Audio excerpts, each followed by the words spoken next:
My name's Victoria. I'm the curator for this exhibition, African Roots at Lacey Contemporary. I'm going to speak very briefly because I'm sure we've got quite a lot to sort of get through. Thank you all for coming, first of all. It's a nice turnout. So I met Enam. I'd seen her work online, and I thought that she was just a really exciting artist, and hence why I asked her to be part of the African Roots exhibition. And I think that at the moment, it's a really exciting time. It's a divide. It's an exciting time for women. We've obviously just had a new chief hired at the Tate, who's a woman. I think her name's Frances Moore, and she's obviously been an advocate for a lot of female artists such as Louise Bourgeois and Agnès Martin. Georgia O'Keeffe, who's one of my favourite female artists, is having a retrospective at the Tate this year. Guerrilla Girls, which is a really interesting art kind of collective, are also showing at Whitechapel, and I think Whitechapel is actually a pretty interesting gallery in terms of female artists. And I think all of us were probably very excited about the fact that Lynette Gbewonyo, excuse me, pronunciation, showed at the Serpentine this year, and I thought that was a really inspiring exhibition. However, I still think that for black female artists, platforms are limited. So I think in collectives like this are just so important in sort of showing that there is just such a wealth of talent, that it's nothing to do with a lack of talent, it's to do with a lack of platforms. And on that note, I'm going to hand over to Rosemary, and we'll get started. Thank you, Victoria. Well, welcome along. My name is Rosemary, so I'll be hosting this discussion forum this evening. I just want to encourage you to ask as many questions as well that you want to ask. And what I'm going to do is to make it easier for us to, I suppose, cope with the flow of questions. I will set the scene by asking each of the artists themselves about their background, the type of artistry that they're interested in, their experiences, their influences, how their heritage might have played a part in all of this as well. And then I can actually, look at you as well and get some feedback from you if you guys want to ask questions of the artists as well. Okay, I will prompt you as I go along. So we're obviously here to discuss this wonderful collective. There are only 4 of them here tonight, but normally there are 8 of them. So I think we're still great to have a great turnout like this. And what I'm going to do is basically just to set the scene, to ask them who they are and what their influences are as well. Okay, so if you don't know the name of the artist, they are, or the collective, they are the Black British female artists. Okay, and I'm going to start off with Enam, who's right here to my left, because Enam is the founder of this collective. So I just want to get a sense of why you set up the collective and how you went about choosing the 8 members. Hi everyone, so as Rosemary said, I'm Enam Gbewonyo. I'm a multimedia textile artist, and my background is that I studied art and then happened to do an art and design course at college and really loved textiles. So we were lucky in that my course was quite broad, so you studied fine art, you did graphic design, you did textiles, and I just had a real synergy with textiles, so followed that through to university and ended up working in the fashion industry in New York for 7 years before returning to the UK. And it was at that point that I kind of realised that I really miss actually making artwork, and that the actual design side wasn't really that free. And so came back to working on my art and then just started exhibiting, and it all kind of really happened very organically. But what I found was that I was really struggling to get the right platforms that would get the audience that would understand my work. And I started to meet a lot of other artists, black female artists, and happened to do an exhibition called AACDD. It's the African and African Caribbean Design Diaspora Festival, and it's been going for 6 years now, and the first time I heard about it was in 2014. And I found that that was the other issue, is that there might be platforms out there, but you rarely hear about them because they're not, promoted as much. And in talking to a lot of the other artists, we were all having those same frustrations. And then I was just thinking about the fact that, I've met quite a few really talented female artists, and we're all kind of struggling to get, our names out there and find platforms to just show our work. and so the idea came to me to form a collective, because I just feel like the bigger the voice, the stronger, you know, your voice is in terms of trying to break down barriers and open doors. And the reason why I decided I wanted it to be female is because I feel that in the UK, you know, there are platforms for black male artists more so than there are for women, and there seems to be a kind of growing interest in African art, and a lot of it is for artists directly from Africa. So what about all the artists that were born here and have studied here and are just as talented as their contemporaries in Africa? And so B.B.F.A was born, and so I drew on some of the artists that I knew already, and then did a call out for other artists. And I wanted to show the diversity, you know, so I wanted it not to just be about fine artists, I wanted it to be about the textile designers and the photographers and the sculptors. Unfortunately, we weren't able to find a sculptor, although Aisha does do some amazing leather sculptures as well. So yeah, I brought the group together, and, you know, I had this idea that I would like to create something that was a lasting document, because I feel the other issue with our community is that we don't have a lot of documentation of our work. And so the plan for the collective is to create a beautiful coffee table book, and we hope that we can get it into the big institutions like Tate Modern, as well as, you know, the ones in our community like Black Cultural Archives, and just a way to get the word out there that, you know, that this talent exists. And we do have fantastic work, and we want to be out there, and we want to be showing alongside our contemporaries. So working towards a kind of group exhibition and book launch, hopefully later this year if everything comes to be. So I will pass the mic over to Aisha to talk about her journey. Hi everybody, my name is Aisha Faisal, and I'm primarily a painter, but more recently I've been branching out and experimenting with leather, and I've been making sculptures out of leather.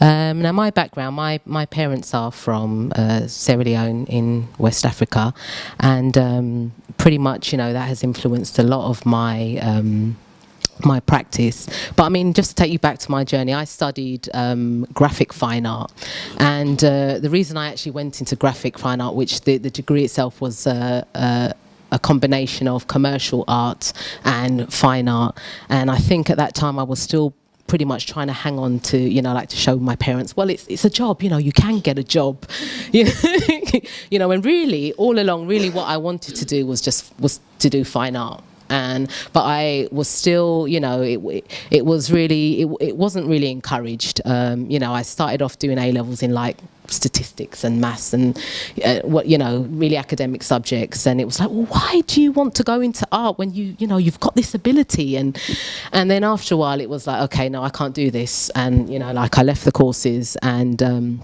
I transferred into art, and, you know, did all the I did graphics, fine art, did all the A-levels, did the foundation, and then went on to do the degree. When I finished, I kind of felt, well, I don't really want to do sort of commercial art. I don't want to do illustration, and you know, I started the journey, you know, with the fine art. But with myself, I mean, the second year into my degree course, I had my first child, who's sitting here. And it really, you know, I think a lot of people probably thought that was the end of my journey. I took a year out and I went back, and it really changed so many things for me, particularly the direction of my work, because it made me realize the importance, and at that particular time, the importance of culture, and the importance of, you know, well, what am I going to now do as a mother? What am I going to teach? What am I going to you know, pass on? And all of these things that I'd not really considered and sort of weren't really so important in my work. All of these things, you know, they just really channeled into the work and became the main focus and motivation. And a lot of my work around that time was you know, based, like, I mean, I come from a creative family.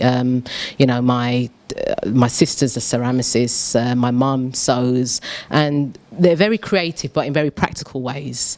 And it's not really, you know, so art although we're creative, and there's also singers and songwriters in my family as well, but it's always, well, you know, it has to be something practical, you know, and a job, or for, you know, practical, not for, you know, for the art for art's sake.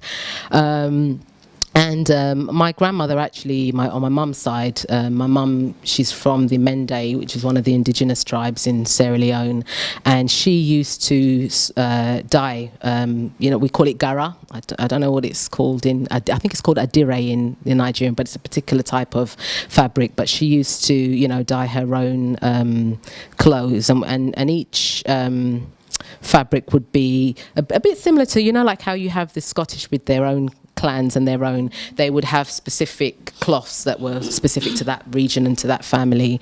And you know, at that time I was you know, a lot of my work was influenced, and it formed from that fabric. And I mean, now I would say my work itself is concerned with energy and vibration and emotion, but a lot of the, you know, the things from my culture, the vibrancy, the colour. I mean, you know, I'm very much, with my work, colours, the use of colour and how it affects us, and, you know, what you can say and how you can influence the mood, and, you know, how somebody receives a painting through your choice of colour. All of those things are very important to me.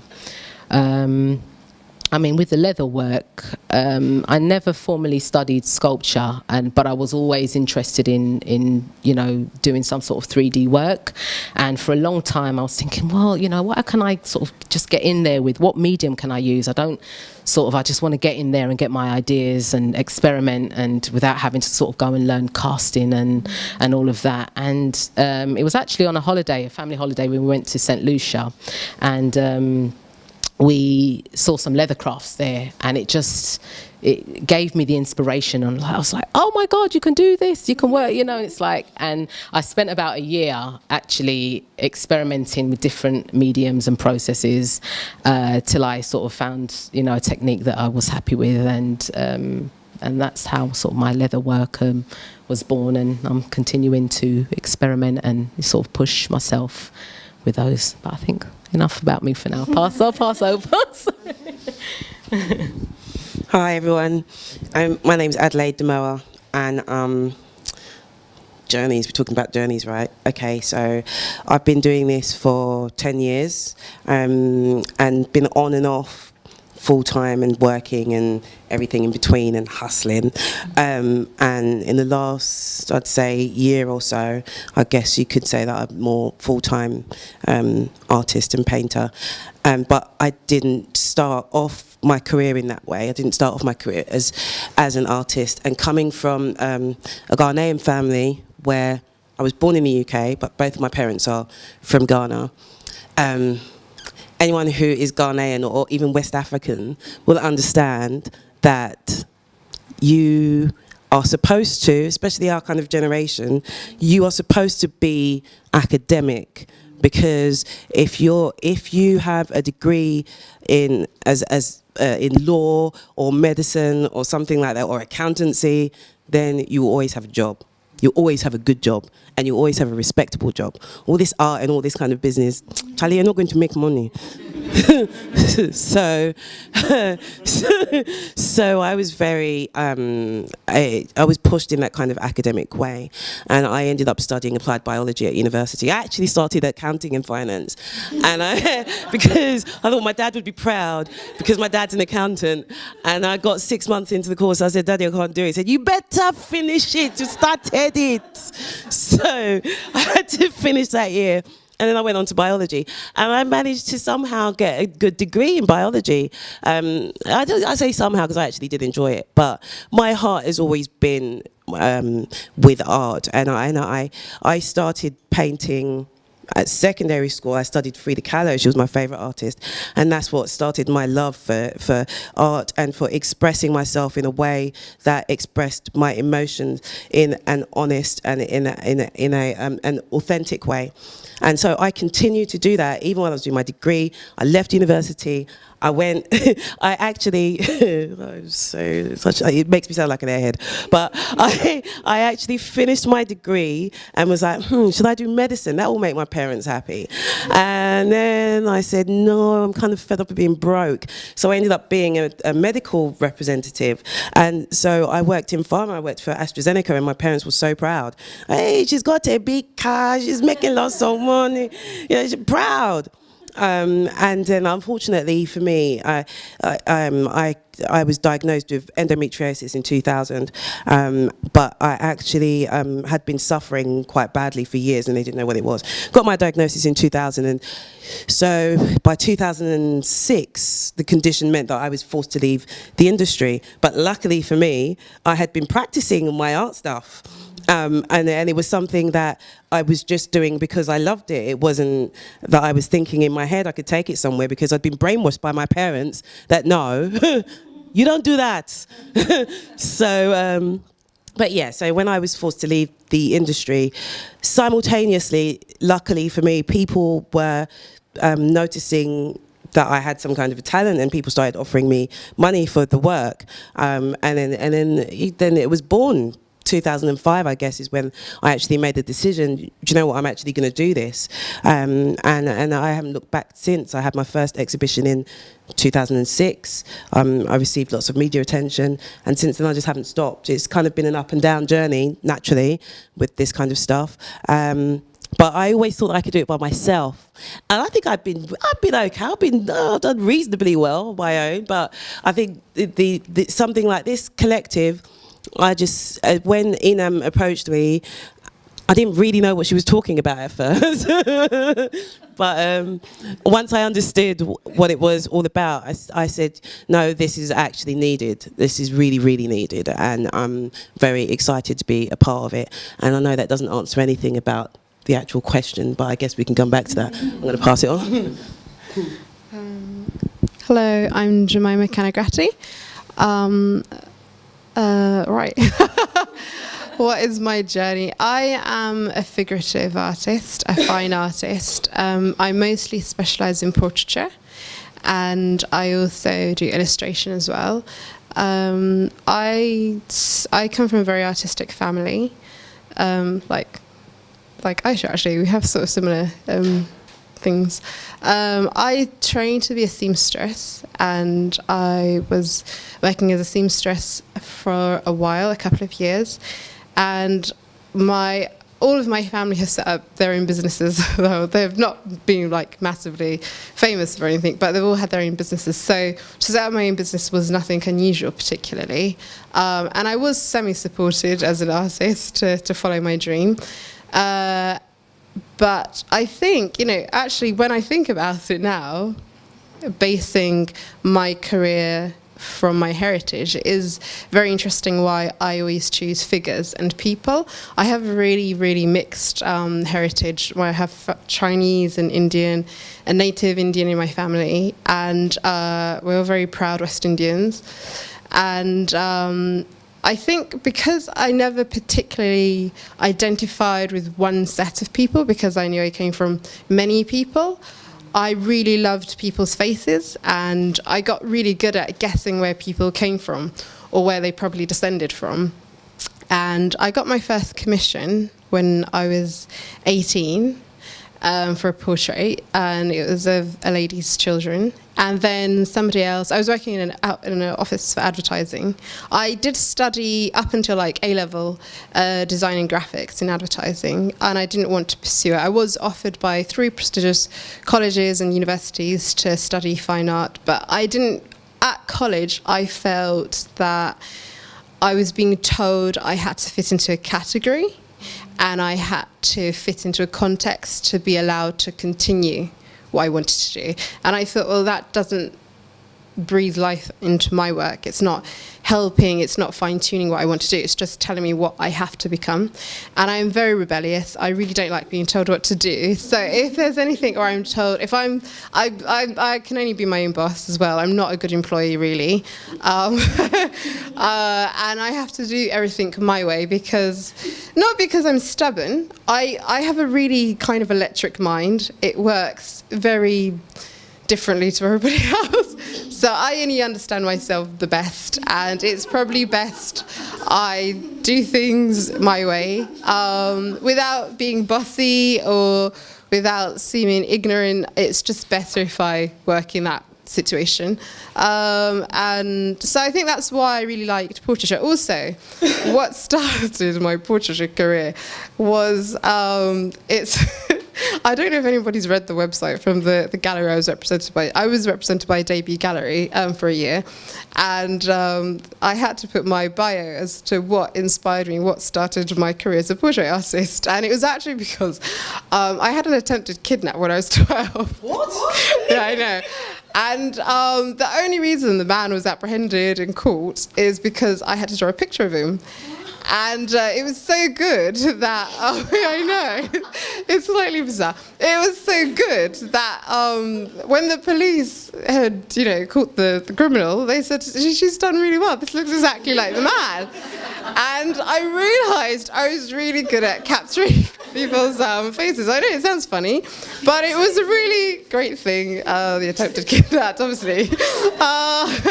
But that's my mum worked in the legal world, and I had a private tutor. I didn't go to secondary school, so I used to go there to the really big courts, and I was always sketching like the lawyers that were walking in and out. And I thought, I went to like an office, a solicitor's office, and they said, why don't you have a career in drawing, for court sessions, and you could do the caricatures, and I thought about it, and I thought, no, it's not something I want to do. And I continued my work as I was doing previously, and then after I had one commission, I got many commissions, and I decided portraiture is what I love best, and I really love people.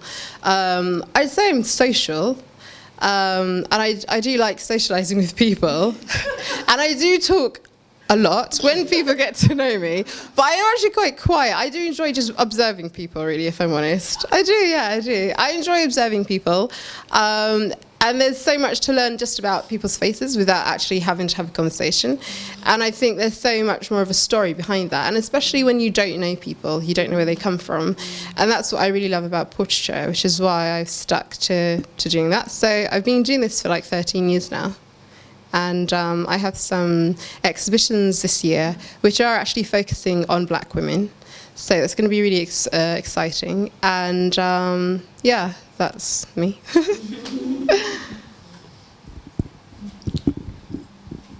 Thank you, ladies. I think we got a flavour, didn't we, of the individual characters behind the artist. So, Jemima, you said you can just look at somebody and you be able to tell them where they come from. So where do I come from? Oh, that's true, that's fun. I have to say, you do actually remind me of my family members. Ah. But like I say, they'll come from everywhere.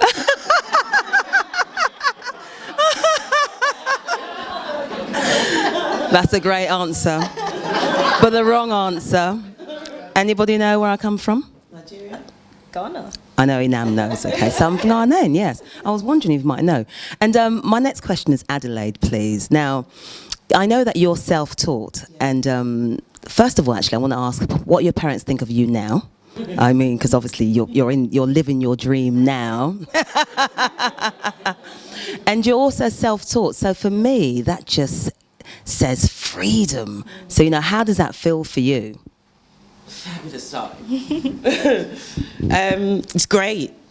Is the short answer. The longer answer is, okay, starting from the parents' situation. Yeah. When I first started, they were not impressed at all. And the main reason being that they thought that this is going to finish my life, right? Understandably.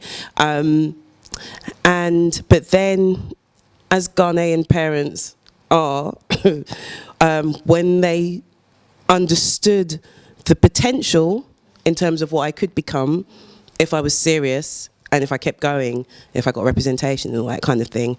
But that only clicked with them because they don't understand the art world. But that only clicked with them when they saw something they could understand, which was me on national television. Once they saw me on national television, then my mum was on the phone to all her friends. Adlin is on TV! Hey! Do you know what I mean? So, but then when that stuff died down, then it went back to them being all, I don't know if this is going to work. But funnily enough, when they really started to take it seriously, despite the fact that for a long time I was working from my flat, and I had I changed my bedroom into my studio, like my one-bedroom flat, turned my bedroom into my studio. And when I was working like that, despite the fact that I'd had loads of exhibitions, I had sales. At one point I had representation in Copenhagen, of all places. I'd been invited abroad, etc., etc. Despite all of those things, they still weren't taking it seriously. They started taking it seriously when I actually moved into an official studio complex, which is where I'm at now. And I have my open studio where all the artists open their doors, and it's a huge place, like 500 artists there or something. So when they opened the doors to the public, and there were like 4,000 people there, and the parents came on day one, my mum was like, okay, and she saw people coming and buying the work. So then she told the rest of the family to start coming. So it was open over the course of a weekend. So by the time it got to the end of the weekend, everybody had been to see my studio and what I was doing. So at that point, they started taking it a bit more seriously. But the day when this thing really sank into their heads that, Charlie, this girl can go somewhere with this thing, was when this man, my dad's friend, who is a lawyer, his name is Frank, he's German and white. He came to the house with his wife, who's some distant family relative or something. Yeah, you know what Ghanaian families are like. So they came to the house, and it was an impromptu thing. They'd just come over from Germany, and they just came to say hello. And I came downstairs, and I said, Adler, this is Frank. I think he's got an interest in art. You should speak to him.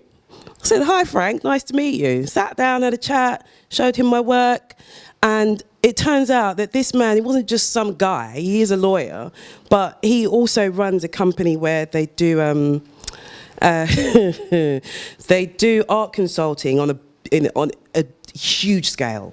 Like he deals with, what's that very famous German artist? He's like 80 now, his work he sold something the other day for 100 million. What's his name again? You know, Gerhard Richter, thank you. Deals with him. And selling his work. So he was talking about this. So then this man, he looked at my work. He basically interviewed me in front of my dad.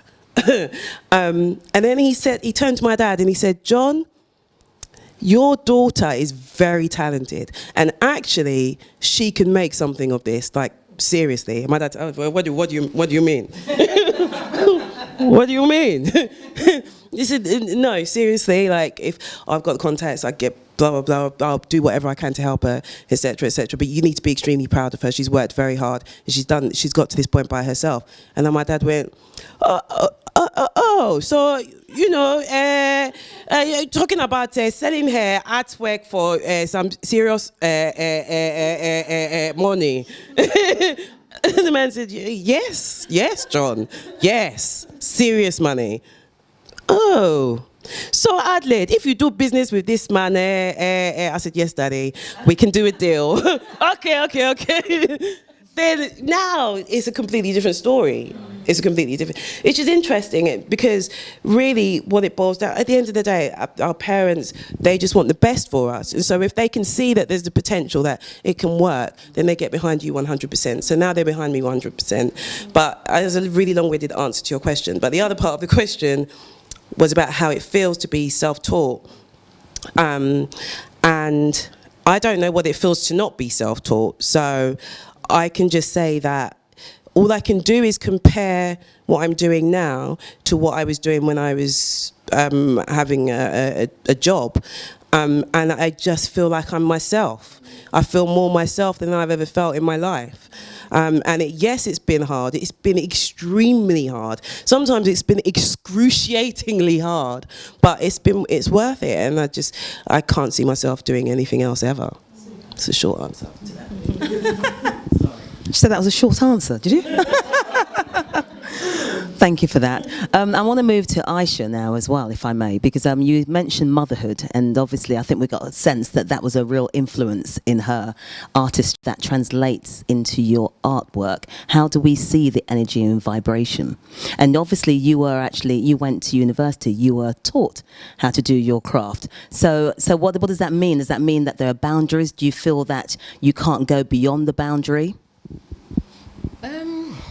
Well, I suppose in answer to your first question, with regards to energy and vibrations, I mean, really for me, I'm concerned with, for me, energy and vibration is everything. As an artist, I think that we are, you have to be sensitive, I suppose. Like we feel, and quite often we see things in very different ways. And for me, my work is always figurative, and historically my work has always been figurative, but over the last few years it's become a lot more abstract, and it's really looking at how, I can communicate vibration and energy and feeling in a visual sense. So, as I said, colour is one of the ways that I do that. And so yeah, I mean, I continue to, the human figure always features in my work, but recently it's more, around this sort, I would say spiritual side, but also how, our experiences, and so that it's not so much portraiture in terms of like the likeness of a person, but in the pieces I want to communicate the experience, the feeling. So yeah, I'm continuously striving to, to reflect that in my work. And the second part, if you could just remind me, it was about being at uni. Yeah. Okay, I mean, to be honest, yes, I went to university, but I can honestly say, I think in terms of my art training, I would say the most that I had was during my A-levels, where in terms of, the type of work that you're doing is, you're looking and you're being taught certain things. You're being taught how to see something, you're being taught. But I can honestly say that the real me, or me really finding myself, and actually was after university, because I think, to be quite honest, at the time, my experience at uni was quite negative. The work that I wasn't doing wasn't trendy. It just wasn't what was. So all the, the lecturing, well, it was like, and I was just interested at that time in, drawing people and doing the things that I liked. But it wasn't really getting a great response from the lecturers, because maybe, the movement at that time, it wasn't, but I had to be, honest to myself, and, and I think it was quite disheartening for me. And by the end of my course, I felt quite disillusioned, to be quite honest, because I felt, well, can I really make it? This is what I'm doing is just doesn't seem to be of interest. But then when I had my show, I had such an overwhelming response from the people that came, and all the tutors that were like really negative were like, wow, well done. And it was like, okay, but then it's like afterwards, and I think as an artist, after when you're studying, you're kind of like, you're copying, you're learning, you're experiencing things, but it's really when you start to know, well, what interests you, what is important to you, what do you want to say as an artist, what do you want to communicate, how are you going to use, what you have. And for me, that all came after. And all of, to be quite honest, the things that I learned, because at uni I was doing illustration, I was doing photography, and all things, don't get me wrong, they've all influenced in terms of, like the technical skill and the practice, but in terms of the concept and the real, to me, the real meaningful, stuff as what makes an artist and what makes my work, that all came afterwards. So I just kind of feel like I'm still, just getting in there, to be quite honest. Yeah. Thank you. And Enam, we both mentioned that obviously we're from Ghana, yeah, as you are as well, Adelaide. But I'm just wondering, you mentioned that you had 7 years in the States, so we're talking about influences, in our work. So has that influenced your work at all? I wouldn't say so, because at the time I was working as a knitwear designer. So I finished uni, I specialised in knitted textiles and kind of incorporated print and embroidery at that stage. And so when I finished university, I wasn't really sure what to do. And our tutors had, we'd had those conversations about career and where do you see yourself going? And I just had this romanticised idea about New York. So I'd love to, move to New York and work in New York. And it just so happened that one of the tutors had a contact out there, and so put me in touch, and I interviewed and then started an internship. And so, I was very green, had no idea about what the fashion industry really entailed, just knew that I loved knitted textiles and wanted to do something with that. So I did end up living there for 7 years and kind of working my way through the industry from an assistant designer through to a fully fledged designer. But like I said, I found it quite suffocating. You don't really have any real freedom. I mean, people see, the catwalk shows and think it's, so glamorous and really amazing. And yes, if you're working for a haute couture house, you have the freedom to create some amazing things. But I was kind of doing your mid-market V-neck sweater for, 40 plus, and just, I wasn't finding it interesting. And I think that's where I really kind of realised that, if same thing, same kind of experience as Adelaide, where, just even getting to university and doing something that was quite creative and artistic was a fight. And it was just because I was the last born in the family and I was very stubborn. Didn't matter what my mum said. There was a time when my mum stopped talking to me because I was headstrong and doing art. But I was just like, this is what I want to do. And so just went for it. And then realising that actually, working in the industry is not right for me. If I want to make the kind of things that I want to make, it means going it alone and, being a fully fledged artist, because the design aspect is not really me. And so when I was actually made redundant, and so decided to move back to the UK, and it was at that point that I was like, this is the chance to just start afresh and do what you want to do. Obviously still had to pay the bills, so was still working full time, but just trying to exhibit and create. And I think the one thing that for me was good was that because I did textile design, I found a whole new way of expressing myself through my art, because I could now use my textiles and use embroidery and use knit and use wire and use all these different mediums that, conventionally aren't necessarily used. There's only, the textile art word is quite small in comparison. And so I find that quite interesting because, I can have a narrative and take it into a completely different place. And so I found that quite freeing. So I'd say that in a sense, the experience in New York was a motivator in a sense to get back to what I truly enjoyed doing. Yeah. So let's open up the floor now. Any questions for some of our members of the Black British Female Artists? Are we shy at the moment?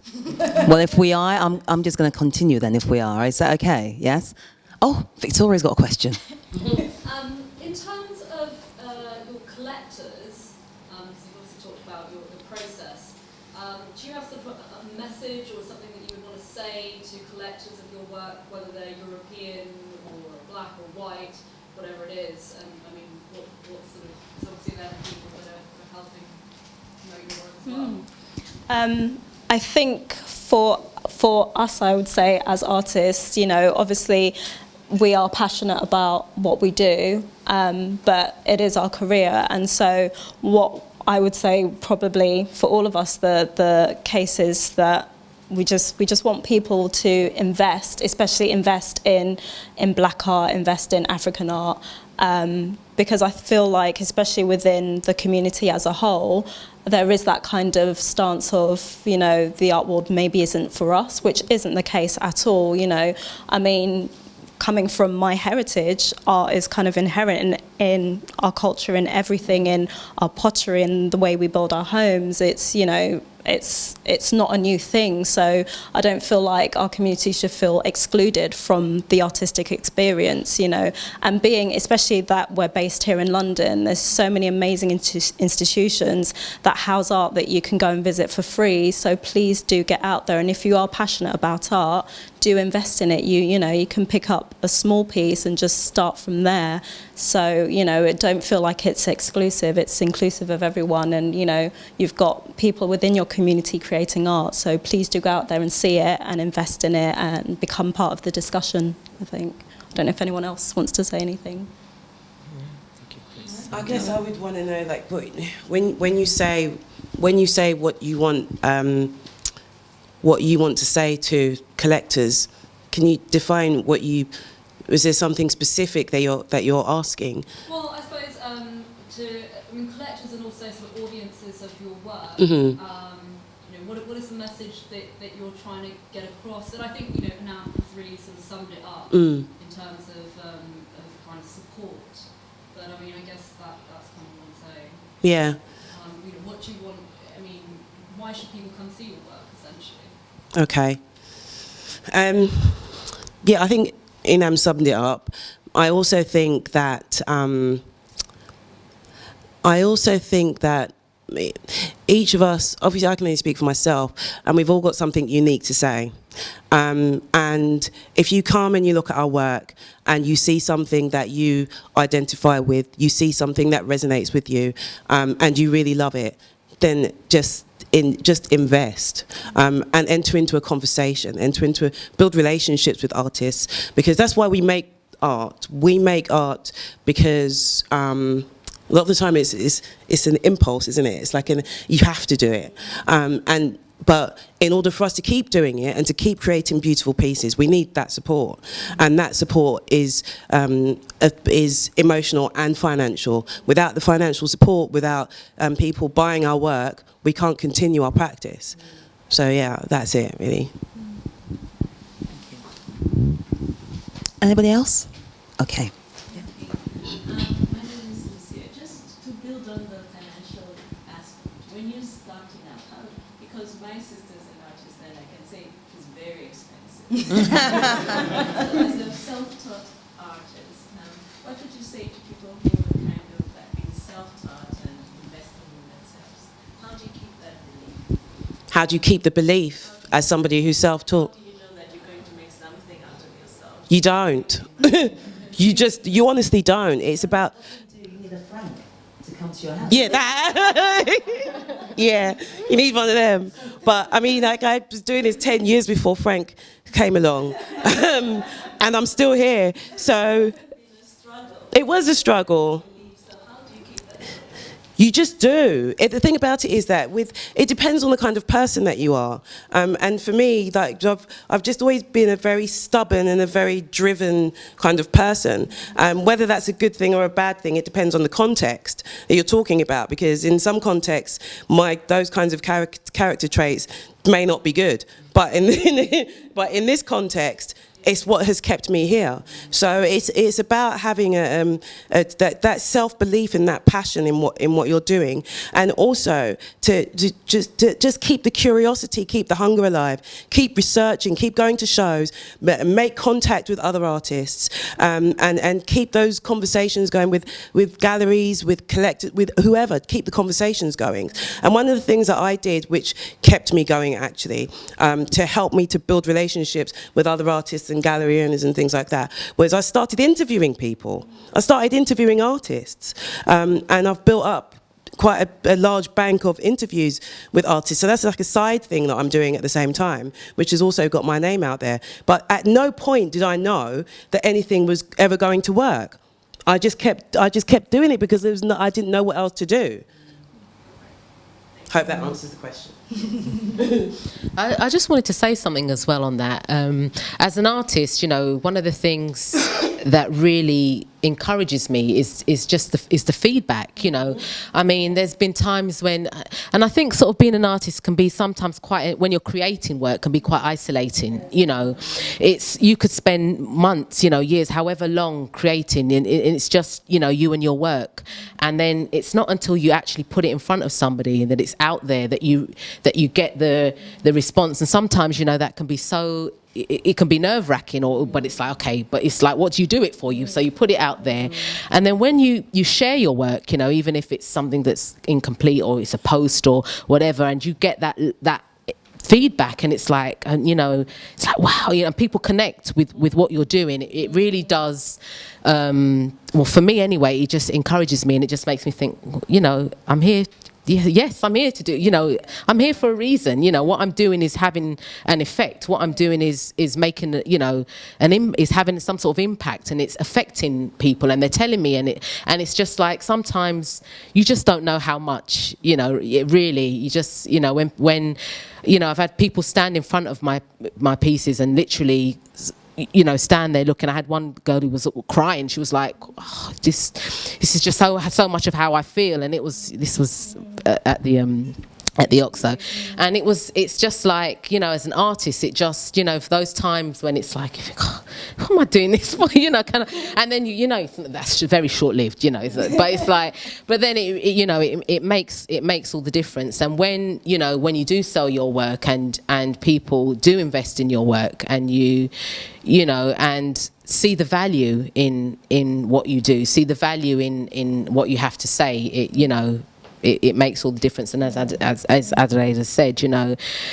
without it, you know, you can't continue. The support is, as well as the emotion, it does, you know, it does need to be financial, but yeah. Do you guys want to add to that? I would actually, yeah. I am sort of semi-self-taught as well, actually, because no one ever taught me how to paint. I decided to do this myself. But I think as an artist, a practicing artist, if you're doing it because this is second nature to you, like eating and drinking and waking up and knowing when you're tired, you need to go sleep. You need to exhaust it in your head completely to make sure it's really something that's real. So if you decide at 5 you want to be an artist like I did, then you'll be an artist when you're 30 still, hopefully. But it's also an investment in yourself, not necessarily the investment from others, because that will happen, but it's a relationship too. I mean, love, what is love? You don't know what it is. You can't see it, it's not tangible, but it's out there. It's something you have to have faith in, and you have to have faith in yourself, first of all. And it's not really a good idea to have people tell you all the time, you're so good, because, you know, you've seen those shows where people can sing and their whole family have told them they can sing, and they get on stage that they can't hit a note.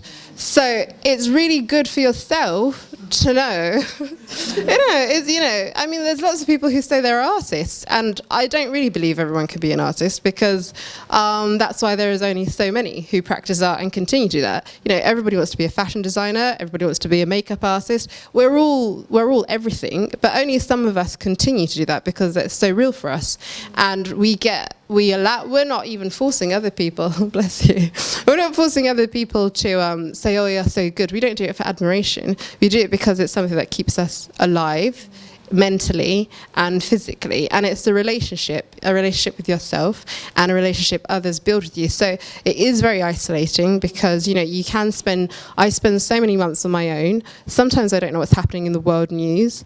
I also have 2 children, so I have to kind of, you know, I mean, our whole conversation is based on moods and colours. That's how I talk with my children. How do you feel? What colour are you feeling? So, you know, is it taupe? Is it turquoise? Is it azure? You know, we talk I talk paint. I dream about colours. That's how so engrossed I am as an artist, that I actually go to sleep. I think of a colour and I realise I have to blend and make this colour, and I'll wake up out of my sleep. It's 2 o'clock or 3 o'clock, and I'll go make that colour, and I've thought about how I need this piece to look, and I will create that piece there and then, because that's how connected I am to my work. But then, even though it's isolating, as it is a relationship, it's important to network if you are able to. And even if it's not a show that's of any interest to you, go there and socialise and meet other artists, even if they do something completely different that's not a practice that you're even interested in. Sometimes, you know, you'll see things that you could possibly use in your own work, not in the exact same method, and meet people and build up that relationship. Don't disappear. Don't be completely isolated. Don't think you know everything, because you never do. I don't know what I'm doing still, but I think I know how I feel, and what I'm feeling is what I do. And then when I'm putting it out there and allowing other people to look at it, it's really allowing people to look at myself, because it's very personal art. Even if it's a portrait and it's got nothing to do with me, it actually has a lot to do with me. And I think everybody's artwork is very personal to them. And when you're putting the art your art out there for others to objectify and judgment, that's really, really a powerful thing. And you have to be quite brave as well to want to stick at what you're doing. And also it is important to have the investment for others. So it's a good idea to probably have maybe like a little job when you first start, because, you know, paints are expensive. 200 mils doesn't go very far. 37 mil doesn't do a corner. So, you know, you need to pay for all this. And if you can get somebody to support you, like I got my local art shop to support me, and they were so fantastic. And I still keep these connections with people, even after all these years. I never think to people, oh, you know, that was from years ago. And never break your ties. You know, who's ever helped you or promoted you, even if maybe they didn't do what you wanted them to do. Don't burn bridges in this business, because it is a business, so it's not a good idea to badmouth anybody. So that's really important as well, I think. You want to add something to it, Enam? I think they all covered it, really. I mean, I think maybe what some people don't realise is that, especially now with social media, there's so many facets to being an artist, because not only are you creating your work, you have to market yourself, you have to, you know, because we can't afford to pay someone to do our website, so we're doing our own websites and putting the content out there, we're tweeting, we're on Instagram, we're out there networking. It is a business, and it takes a lot of work and a lot of passion. And like Jemima said, you know, you need to pay the bills as well. So for a lot of us, we're still working as well. And so having that balance, if it's not something that you're truly passionate about, it's not going to work, because it's not an easy industry to break into. So unless you've got that deep-seated passion, like Jemima said, you live, sleep, breathe, eat it, it's not going to work, you know. So, and not to be disheartening, but that's the truth of it. And I just want to add to that as well. I think you also have to know your niche, don't you? Because it is such a competitive industry that you all are. In fact, my industry is very competitive as well. So you have to understand who the players are within your industry and how you're making that difference. And you have to learn, I think, also how to pitch yourself. It's very, very important to know how to pitch yourself, because that will always carry you through as well. But passion is obviously aligned with all of this. You know, when you go to your networking events and someone you're speaking to realizes just how passionate you are within the line of work you're in, they'll always help you. But that passion always drives you, I tell you. I used to be in the computer industry. So I was an IT consultant for many, many years, always loved the media.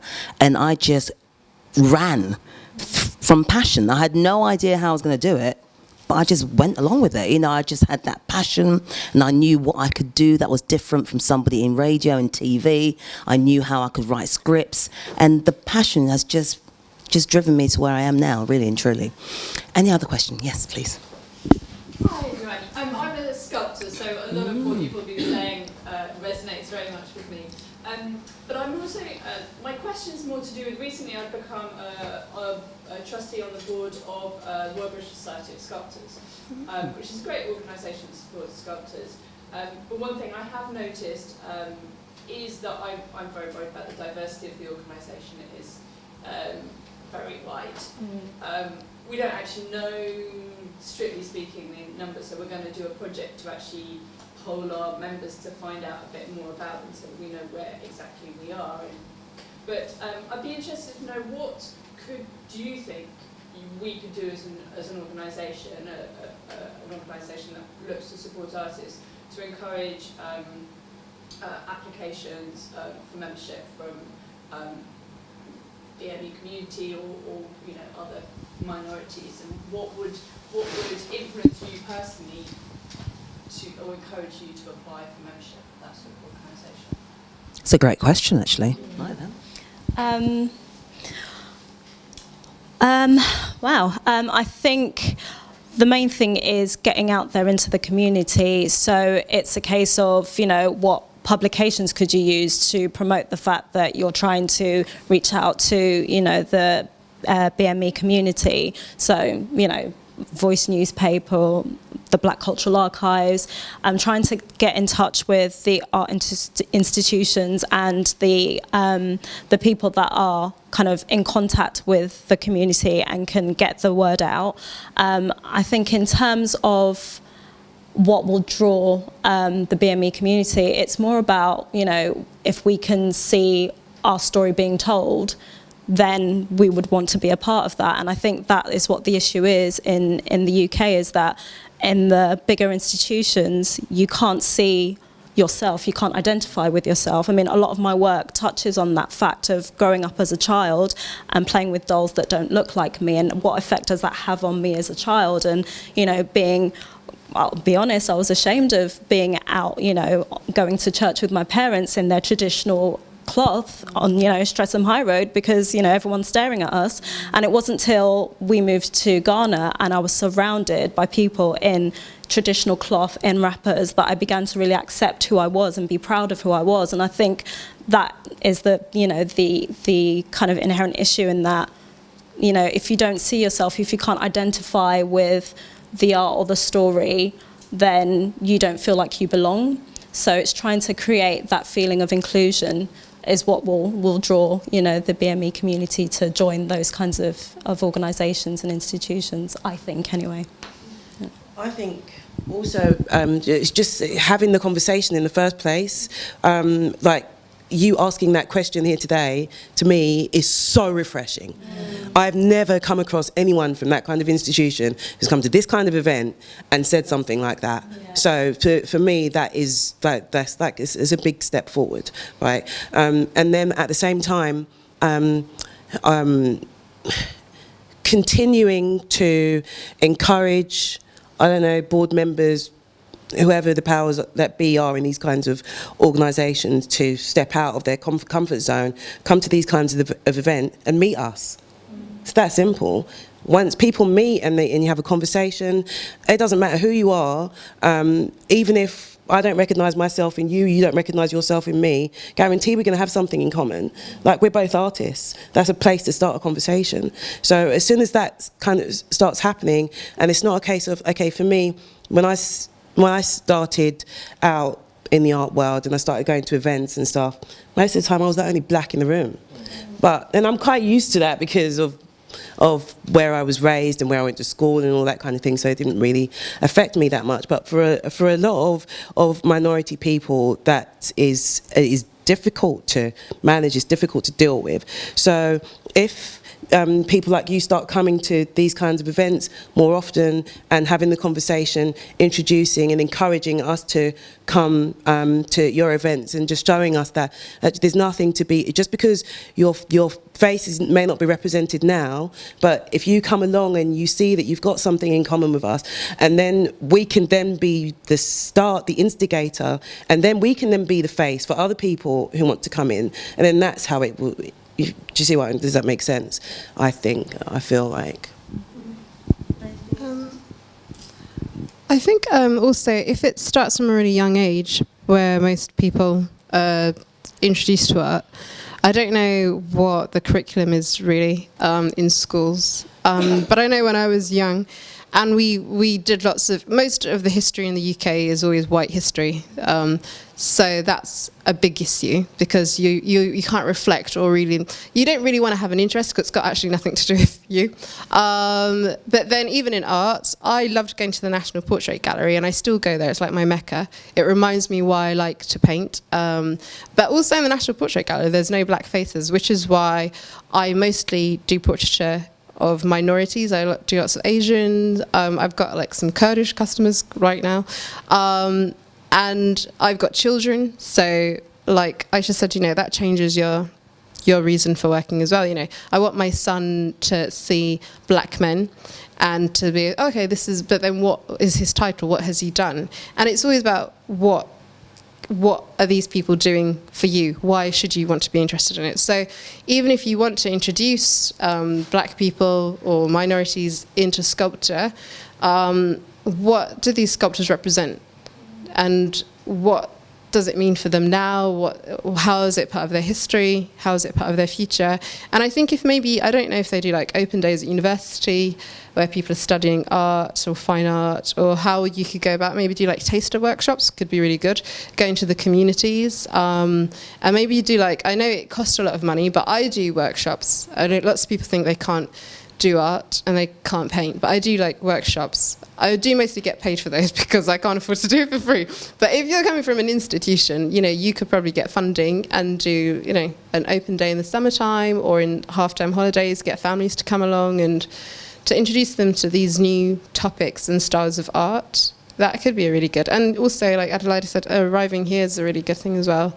And you're just having your face around and introducing yourself as to what you do. And I'm really interested in sculpture, so I would like to do it. Okay. I was going to ask, what is the aim of this society? To support and promote the practice of sculpture.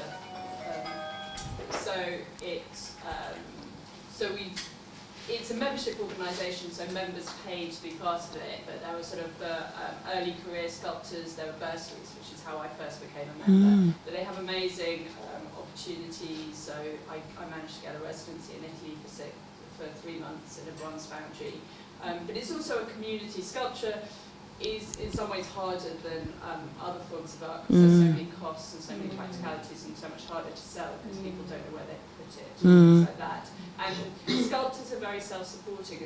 I've always found sculptors to be really supporting of each other, and so it's a great community of peers to discuss and meet.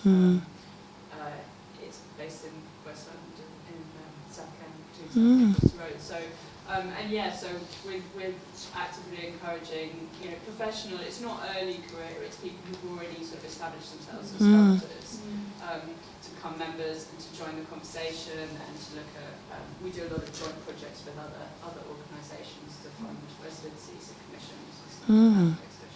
It sounds wonderful. I think you have to look at where you're advertising them because, of course, there are so many BMEs who are sculptors, aren't there? But that's a great forum, actually. Yeah. One thought that did occur to me is maybe to get in touch with the galleries that do represent, African artists and artists from the BME community, so Lacey Contemporary, Tawani, B.B.F.A, those kinds of institutions, and I'm sure they'll have a whole host of artists, so, yeah. Any more questions? Okay.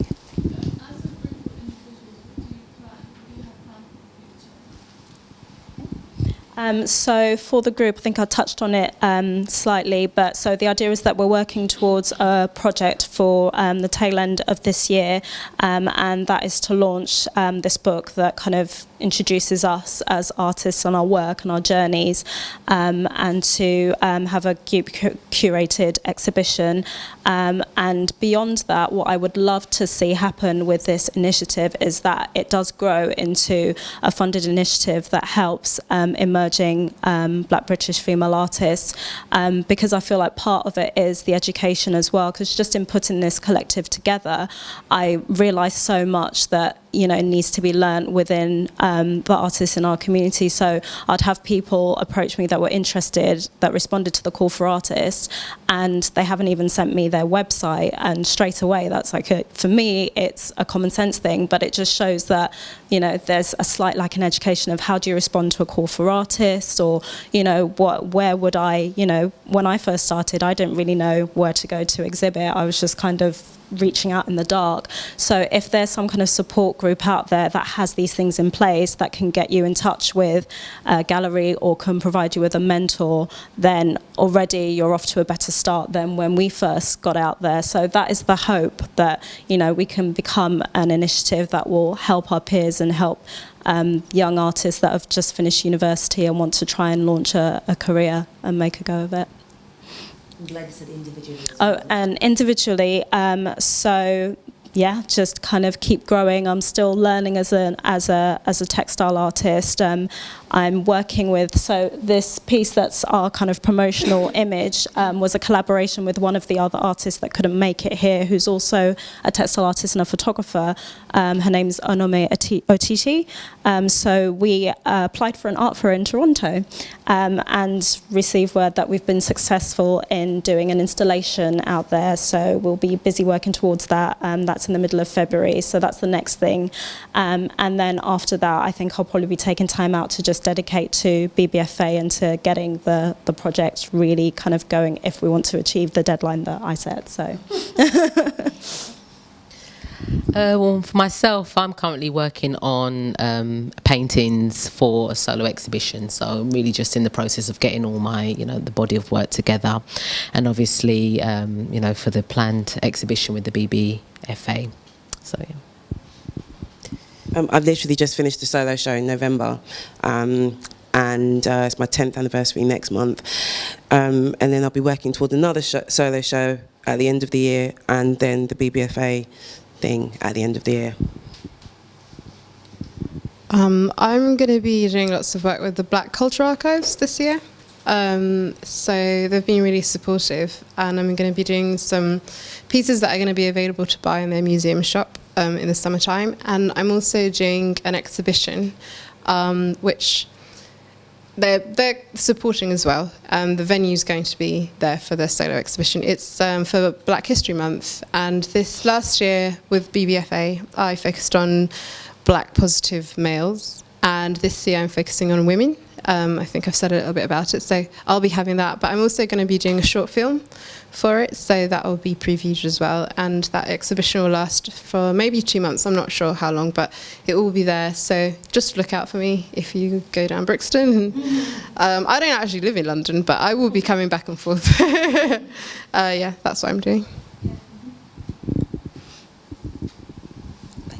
That's a great venue, actually, the Black Cultural Archives. It's lovely. Yeah, I went to the launch. It was just incredible. So if you haven't been, do try and pop over there in Brixton. It's absolutely superb. How about artists who've actually inspired you? Because, you've spoken about your other influences that have obviously, gone into your work. But how about the artists that have inspired you to continue doing what you do? Well, for me, there's quite a few. I think one Adelaide already mentioned was Frida Kahlo. I just think especially in the time that she was working as an artist, she was just so brave and so passionate and quite stubborn, I think. And it was just, she was such a pioneer, and she never apologised for who she was or what her art, the story her art told. And, so much of that is, who I want to be as an artist. And I want to be brave enough to tell my story and not kind of shy away from these kind of, slightly political issues about our identity and us having a voice, and growing up in the UK and how that's kind of made me who I am. And so Frida's probably one of the main ones, but there's also people like Mark Rothko, just because of his use of colour, because it is literally so simple. And so many of my friends who, we've gone to exhibitions together and but it's just squares of colour, how is that art? But I'm like, as an artist, for me, I think Aisha said it's that spiritual element to it, and I think so much about colour just has this kind of spiritual essence. You can just get lost in it, and because I use a lot of colour in a lot of my other work as well, I just really identify with it. And also Gustav Klimt, just for his amazing use of line and his portraits. For me, kind of going through school and seeing all these quite classic kind of portraits, and then you've got Gustav Klimt, who's just all about pattern and colour and just really kind of out there with his portraiture. So I really kind of identified with that. I think the other two are Georgia O'Keeffe, because I love her stylised kind of use of line and colour in her paintings. And I am obsessed with the natural world, so all my work is inspired by flowers and spider webs. So I take a lot of kind of inspiration from her. And the last one is Anish Kapoor. Again, for his amazing use of colour, and I just love his sculpture. And so, yeah, so like I said, a lot. One of the artists that really influenced a lot of my earlier work was an American artist called John Biggers. And for me, what I really loved about his work, I mean, he was an artist that was like, he travelled to Africa in like the 50s, and he was, drawing, Africans in their, natural settings. And when I was studying, a lot of the artists that we were, we were looking at were not, artists that were of African, descent, and as I said, a lot of the work that I was doing, it wasn't reflected in, it wasn't encouraged so much. So for me, when I came out, he was one of the artists that really, and it was very, very beautiful drawings, and his figures were so animated, and his pieces were there was so much symbolism and meaning in his work. So that really, he really influenced a lot of my earlier work. And then later, it's actually a British artist called Alvin Kofi, and he was actually, I would say, a mentor as well to me. It's actually quite funny how I met him. I was working in recruitment at the time, and his partner was somebody, she came in and she was like, he's an artist. I don't know how we got on, I think she did interior design, and we got onto, and it was just like, oh wow, and he was actually one of the first black British artists that I'd seen self-publishing. So, just his journey and his work in itself, he inspired me and influenced my work. But I would say that in terms of the movements, the dynamism and the expressionism movement, that really, the way that you could use stroke and form to tell the sense of time and to give a sense of movement, that really interested me. And I think you can probably still see that in my work. I use a lot of line, to create motion and feeling and texture in my work. So I would say for me, those are my, the main two that stick out. Yeah. I said it before and I'll say it again, Frida Kahlo. She's my hero. And it's just, I think it's just because of her, it was just because she was so authentic in the expression of herself, and her experience of life and her pain and her love and her everything. And even if she was doing a commission for somebody that had nothing to do with her, you could still see that it was her, and there was still her pain in there. And every single piece that she did is like a punctuation point, something that happened to her. And so that excites me, and I just feel like she influenced me so much at possibly the most influential, the most, the most important stage of my life growing up. So I was 15 or something when I first heard of Frida Kahlo.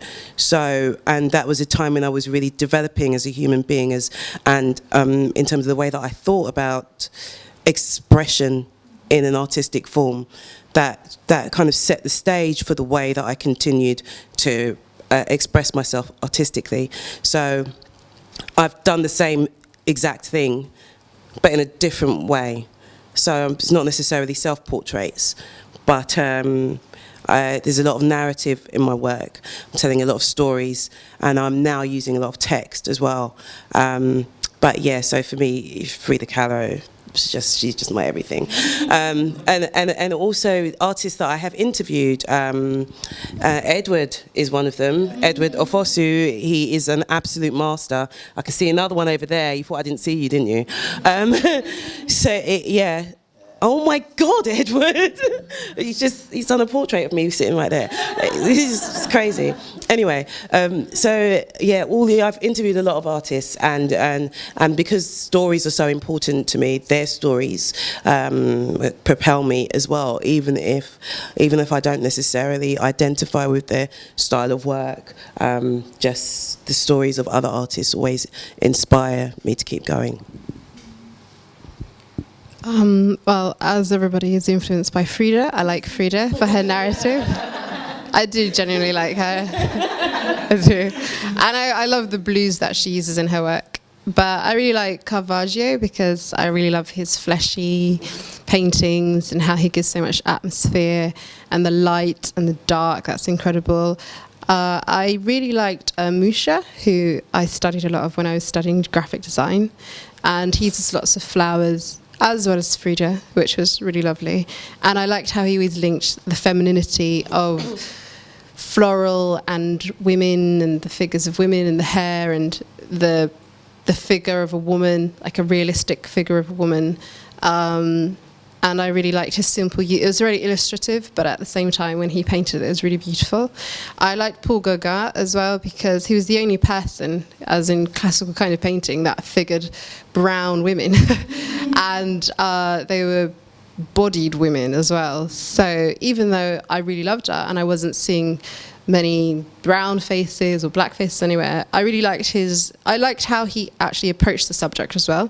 He wasn't objectifying them as some kind of like exotic abnormality. He really sort of, it was obvious he was showing their beauty, and just the surroundings, their natural surroundings was also beautiful, and you were really transported there as well, which was really nice. And I love Klimt for his colour use and the gold.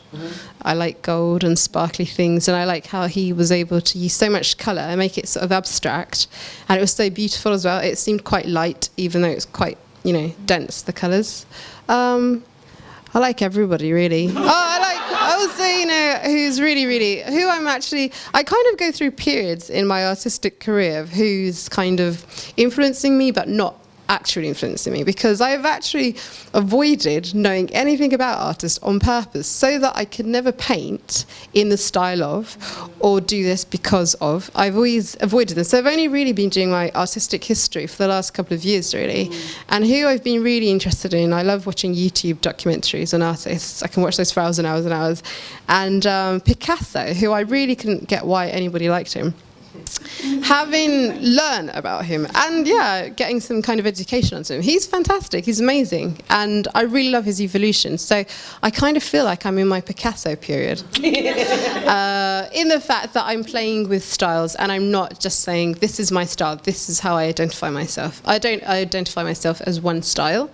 I identify myself in the period and what I've experienced, and that's how it's lending itself to how I'm painting. Those are most of the people. Oh, and I can't forget Toulouse. I love Toulouse. He's really lovely as well. I really like his work too. Yeah, I don't know him personally, but I like the essence of the work. But this is what it does, isn't it? Art really gives you a flavour of the person, and you kind of feel like you know them personally in a way. And I just like his lightness. I like the fact that he documented life, so you really know what Paris was like, you know, and you can be there and you see the way the dress falls, and it's just lovely. I like his work too. I forgot to say Yinka Shonibare. Yinka Shonibare. Yeah. Amazing. Yeah. Any more questions? No? I was just, sorry? Oh, no, okay. I was just wondering, you know, we've heard of the music genre Afrobeat, right? Yeah. So now that Afrobeat is obviously in the market and it's strong and everyone knows about it, and I'm also thinking about at the British Library there's an exhibition about West Africa and what have you. To me it seems like Africa is actually in the marketplace. So do you think that might help you guys get more exposure, because obviously, you know, most of you are of African descent? I think I touched on it slightly before when I was kind of introducing B.B.F.A, and that there does seem to be this kind of real interest in African art and kind of, you know, music and textiles. And what I've kind of found is that yes, there is that real interest, but it's slow to kind of then translate to the diaspora. And so that's why, you know, we are still struggling to get out there, because, you know, you'll have these fantastic exhibitions, and like 154, there was only a handful of the artists on show were diasporan artists who were kind of born in the UK. So there's still that hurdle, because I think there is that kind of slight thing of African art must look a certain way as well.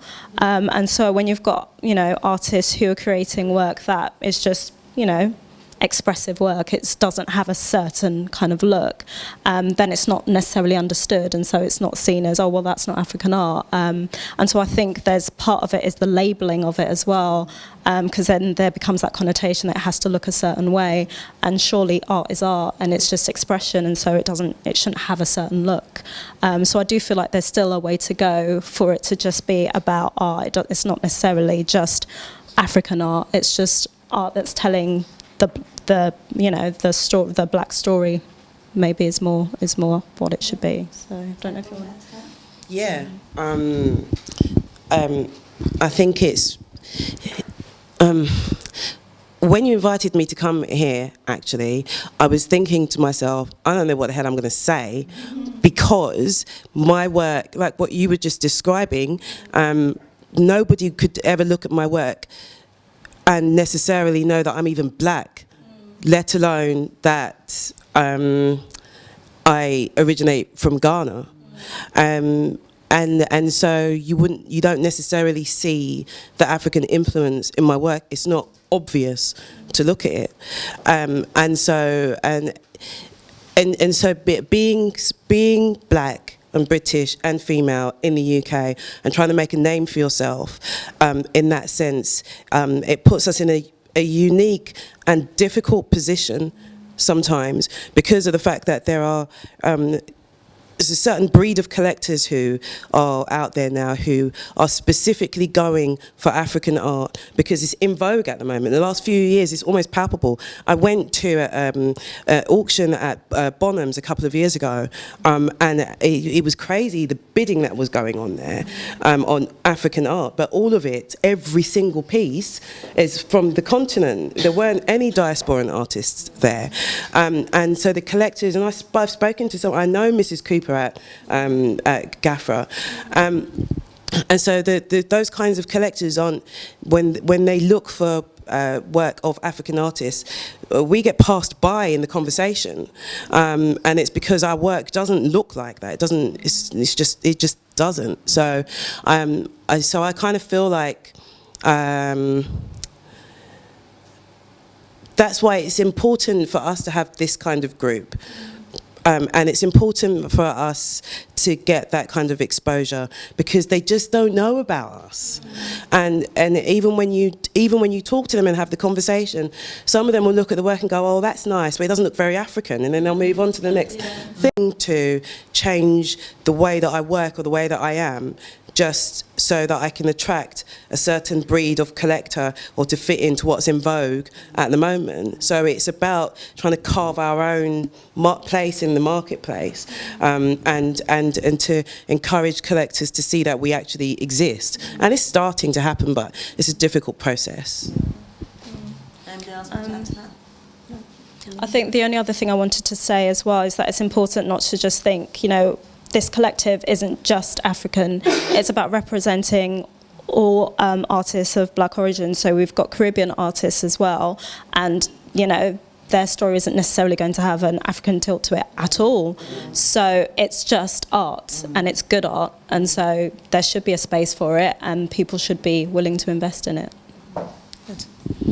And both you, Enam, and Adelaide, you mentioned being interested in the female form. Why is that?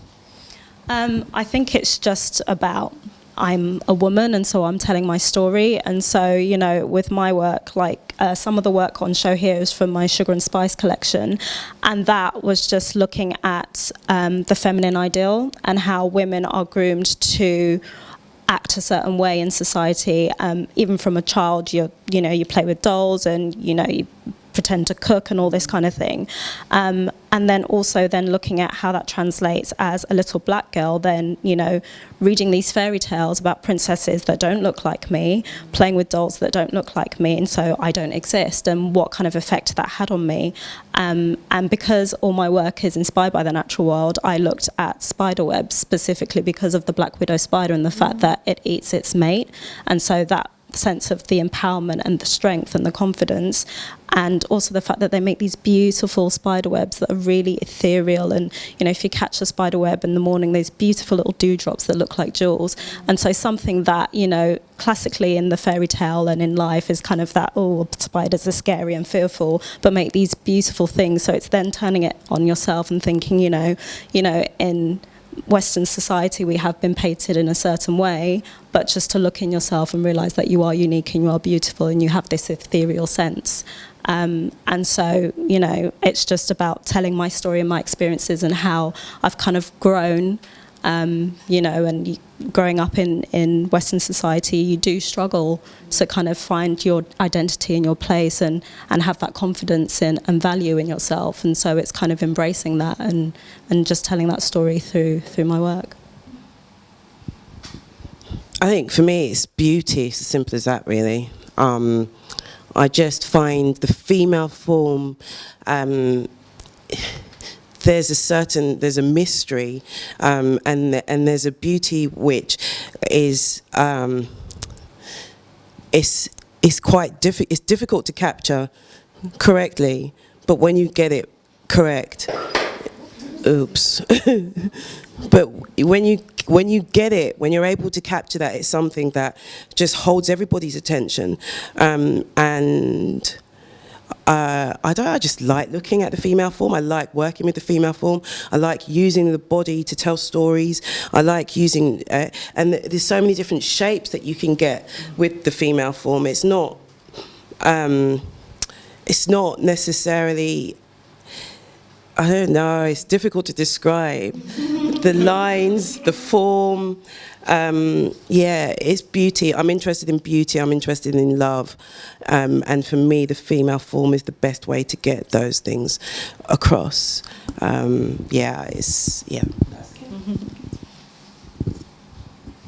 I'm just continuing asking questions unless somebody else going to say anything. No? I wanted for us to get a sense of what the other artists are like and what their interest is, if you can. Because earlier on I did mention that there are 8 in the collective, and of course we have 4 right here. So there's B.B.F.A Camp, who is fantastic. So her current series is called Selfie Series, and it's kind of a comment on, society in the now and how we are kind of all slightly obsessed with celebrity. And so she does these amazing kind of pieces where she's got portraits of celebrities, but then she also does, her friends. And so, you can have your fame for 5 minutes in the fact that you're wearing your face on your clothing. And so she's done some amazing pieces of people like Adwoa Abua and Kanye. And so it's really current and really fresh and really innovative. So I really love her work. And then there's, I mentioned her before, Enam Gbewonyo, who is a textile artist and photographer. And so we did this collaborative piece that was inspired by Frida Kahlo. But she also does these beautiful illustrations where she uses fabric to create the movement of, so they're all women, and then they've got clothing, and she uses the actual fabric. And it's amazing because it's quite sculptural and quite linear at the same time. And so she's kind of growing that collection at the moment. And my mind's gone blank now.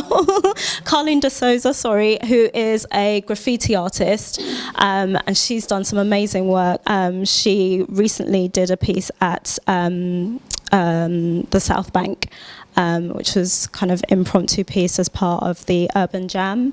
And her work is stunning, and I chose her specifically for the fact that it's rare to find a female graffiti artist, let alone a black female graffiti artist. And then the last person is Elizabeth, who is also a photographer, and she does these quite ethereal kind of smokescreen pieces, and pieces that play with water and colour in water. So I thought, because I just, like I said before, just wanted to kind of get a diverse mix that shows artists working very different mediums. So yeah. Okay, as time is ticking, I just wanted to, for you to tell the audience where we can get some more information about the collective, and of course, if you guys have your own websites, just to promote yourselves now. So in terms of B.B.F.A, so we have a site, bbfablog.wordpress.com, and so that's a work in progress. So as we, do more events, we'll kind of update and kind of create a blog charting, what we've been up to. And then in terms of myself, my site is www.enamgdesigns.com. And Aisha? Yeah, you can find more on my website, which is www.aishas, which is AYESHAS-arthouse.com. And I've got some cards up there that have got details of the website. And probably the best way to connect is on social media through Instagram, and Facebook is where, I usually update what I'm working on and, whatever's happening.